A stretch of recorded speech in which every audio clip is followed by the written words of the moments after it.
নমস্কার বন্ধুরা, পেট পুজো অফিসিয়ালে তোমাদের সবাইকে স্বাগত।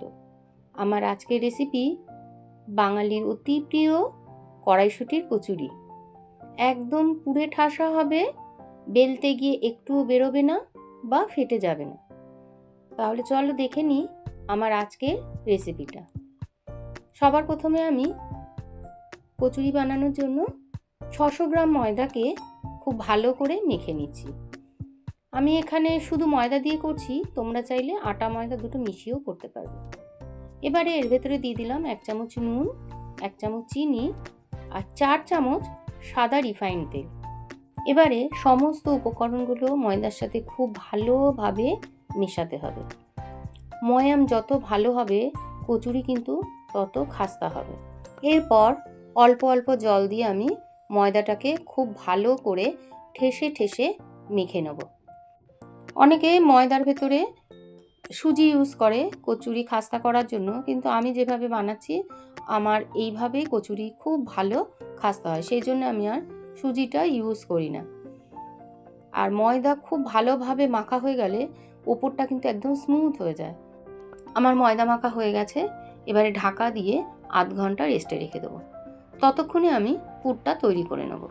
আমি এখানে 1 কেজি 400 গ্রাম মটরশুঁটিকে ছাড়িয়ে আমার এরকম বড় এক বাটি হয়েছে। আর এখন বাজারে ফ্রেশ কড়াইশুঁটি পাওয়া যায়, সেই জন্য আমার মনে হয় ফ্রেশটা দিয়ে করাই ভালো। ফ্রোজেন দিয়ে করতে গেলে তো আমরা বছরে যে কোনো সময়ই তৈরি করে খেতে পারি, কিন্তু টাটকা জিনিসের স্বাদই আলাদা। যাই হোক, এরপর আমি কড়াইশুঁটিটাকে একটু জল দিয়ে কাঁচা অবস্থাতেই কিন্তু পেস্ট করে নিচ্ছি। তোমরা চাইলে ভাপিয়ে নিয়েও পেস্ট করতে পারো। আর যেভাবেই করো পেস্টটা কিন্তু আমাদের হতে হবে স্মুথ, মানে কোনো যেন দানা না থাকে। দানা থাকলে কিন্তু বেলার সময় কচুরিটা ফেটে যেতে পারে, সেই জন্য পেস্টটাকে কিন্তু খুব স্মুথ করে বানাতে হবে। দেখো আমার পেস্টটা কতটা স্মুথ হয়েছে, মানে কোনো দানা নেই। রেসিপিটা যদি ভালো লাগে তাহলে প্লিজ একটু জানিও, আর আমার চ্যানেলটিকে সাবস্ক্রাইব করে আমার পাশে থেকো। এরপর পুরের ভেতরে কিছু মশলা দিয়ে দেবো, তেমন কিছুই না, 1.5 ইঞ্চি মতো আদা, 5-6টা কাঁচা লঙ্কা আর 1.5 চামচ মৌরি। ঝালটা তোমরা তোমাদের স্বাদ অনুযায়ী দিও। আমি এবারে একটুখানি ঘুরিয়ে নিয়ে তারপরে অল্প একটু জল দিয়ে আবারও একটু ঘুরিয়ে নেব। এমনভাবে পেস্টটা তৈরি করতে হবে যাতে কাঁচা লঙ্কা আর আদাটা পুরো পেস্ট হয়ে যায় আর মৌরিটা একটু দানা দানা থাকে।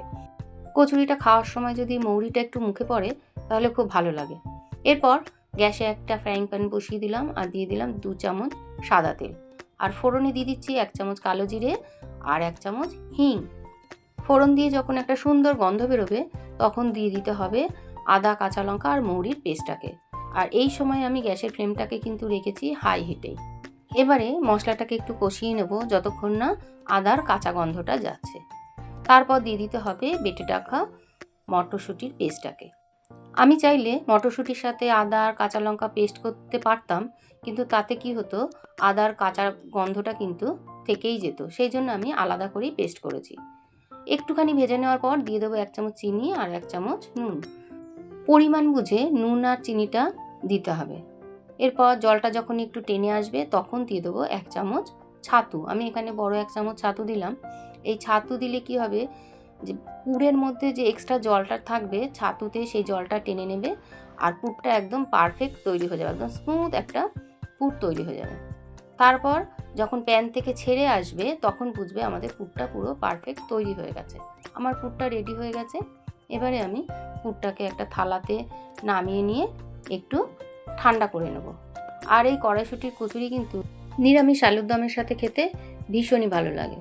এবার পুরটা যতক্ষণ ঠান্ডা হচ্ছে ততক্ষণে আমি ময়দা থেকে লেচিগুলো কেটে নেব। আর লেচিটা কাটার আগে আমি ময়দাটাকে আর একটুখানি ঠেসে নেব।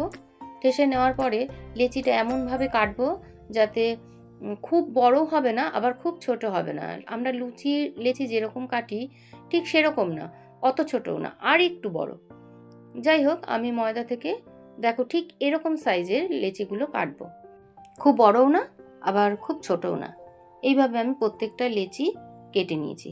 এরপর একটা করে লেচি নেব আর হাতের উপরে ভালো করে ঘুরিয়ে তারপরে একটা বাটির মতো চেপে চেপে শেপ দিতে হবে, মানে ভেতরটা মানে একটুখানি যেন তলার দিকটা মোটা থাকে আর সাইডটা কিন্তু বাটির সাইডটা একটু পাতলা হবে। আর আমি পুরটা দিচ্ছি কতখানি দেখো, মানে আমার যত বড় লেচি তার থেকে বড় কিন্তু আমার পুর, মানে এতখানি করে আমি পুর দেবো, তাতেও কিন্তু আমার একটা কচুরিও ফাটবেও না বা পুরটা বেরিয়েও যাবে না। আর প্রত্যেকটা কচুরি আমার সুন্দর ফুলবে। পুরটা ভরা হয়ে গেলে এবার হাতের পরে একটু গোল করে ঘুরিয়ে নিয়ে আমি রেখে দেবো। তারপরে আর একটা সহজ পদ্ধতি দেখিয়ে দিচ্ছি, যে লেচিটাকে এরকম টেনে টেনে চারিদিকে একটু বড় করে নেবে, এটা আরও তাড়াতাড়ি হয়ে যায়, খুব তাড়াতাড়ি হয়ে যায় এটা। দিয়ে এবার পুরটাকে এর ভেতরে দিয়ে কিন্তু মুখটা একটু ভালো করে সিল করে দিতে হবে, মানে চারিদিকে এরকম কচুরির পুরটাকে ঠেলে দিয়ে ঘুরিয়ে ঘুরিয়ে একটুখানি। আর কচুরির ভেতরে যদি পুরই বেশি না হয় তাহলে কচুরি খেতে ভালো লাগে নাকি? একদমই ভালো লাগে না। আমার প্রত্যেকটা লেচিতে পুর ভরা হয়ে গেছে।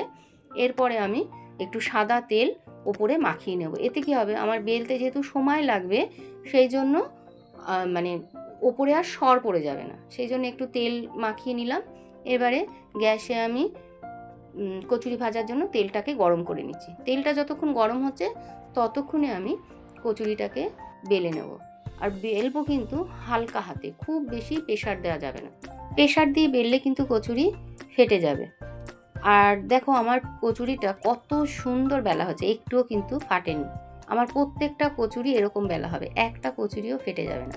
আর কচুরি যদি ফেটে যায় তাহলে তেলটা বড্ড নোংরা হয়ে যায়। আর আমার 1 কেজি কড়াইশুঁটিতে মানে ছাড়িয়ে আমার প্রায় 800-900 গ্রাম মনে হয় কড়াইশুঁটি হয়েছিল, তাতে আমার 25টা মানে কচুরি হয়েছে। তাহলে বুঝতেই পারছো আমি কতখানি করে পুর দিয়েছি। আর এরকম মানে কচুরি খেতে ভীষণ ভালো লাগে, পুরে ঠাসা। যাই হোক, আমার অর্ধেকটা কচুরি আমি বেলে নিলাম, বাদ বাকিটা আবার ভেজে নিয়ে তারপরে মানে বেলবো। দেখো আমার প্রত্যেকটা কচুরি কত সুন্দর ফুলছে। আর তেলটা যখন খুব ভালোভাবে গরম হবে তখনই কিন্তু দেবে, না হলে কচুরিগুলো কিন্তু ভালোভাবে মানে ফোলে না বা ভালো হয় না। তেলটা খুব ভালো করে গরম করে নিতে হয়। আর দেখো আমি মানে তোমাদের ছিঁড়ে দেখাচ্ছি যে আমার কচুরিটা ভেতরে কতটা পুরে ঠাসা, একদম পুরে, একদম দেখতে পাচ্ছ পুরো পুরে ঠাসা। রেসিপিটা কেমন লাগলো একটু জানিও, ভালো লাগলে একটা লাইক আর শেয়ার করে দিও, আর আমার চ্যানেলটিকে সাবস্ক্রাইব করে আমার পাশে থেকো। সবাই ভালো থেকো, সুস্থ থেকো। দেখা হবে পরের ভিডিওতে নতুন কোনো রেসিপি নিয়ে।